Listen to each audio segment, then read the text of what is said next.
Bismillahirrahmanirrahim.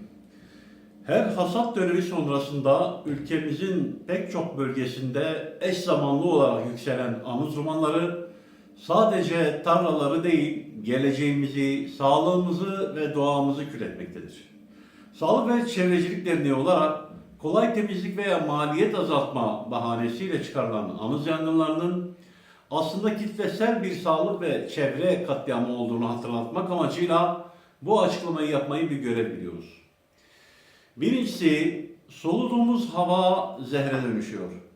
Anız yangınlarıyla havaya salınan partikül maddeler PM2,5 ve PM10 diye tabir edilen karbonmonoksit ve kükürdioksit gibi zehirli gazlar sadece yangının çıktığı bölgeyi değil, rüzgarın etkisiyle kilometrelerce uzaklıktaki şehirleri de etkisi altına almaktadır.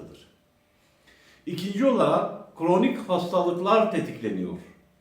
Bu zehirli duman başta bebekler, yaşlılar, astım ve koa hastalıkları olmak üzere tüm toplumun akciğer ve kalp sağlığını doğrudan tehdit etmektedir. Üçüncüsü, hastanelerin yükü artıyor. Hasat dönemlerinde solunum yolu şikayetleriyle acil servislere yapılan başvurularda keskin artış bu çevre felaketinin görünmeyen tıbbi faturasıdır. Dördüncü olarak canlı bir organizma olan toprak katlediliyor. Toprak sadece bitkileri tutan kuru bir çamur tabakası değil, milyarlarca mikroorganizmanın, solucanın ve faydalı böceğin yaşadığı canlı bir ekosistemdir. Anız yakarak toprağın bereketini yok ediyoruz. Yangınlar toprağın en verimli üst tabakasındaki organik maddeleri yok ederek toprağı çölleştirmekte, su tutma kapasitesini düşürmekte ve erozyona davetiye çıkarmaktadır.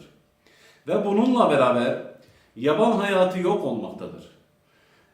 Tarla sınırlarında yaşayan binlerce kuş, sürüngen ve küçük hayvanlar bu yangınlarda canlı canlı yanarak can vermektedir. Sonuç olarak anız yakmak küresel iklim krizini besliyor.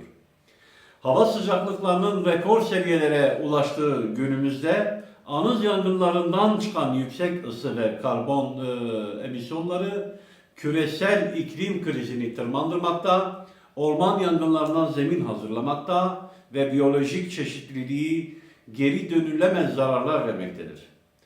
Anız yakmak geleceğin gıda güvenliğini ve temiz hava hakkını gasp etmektedir.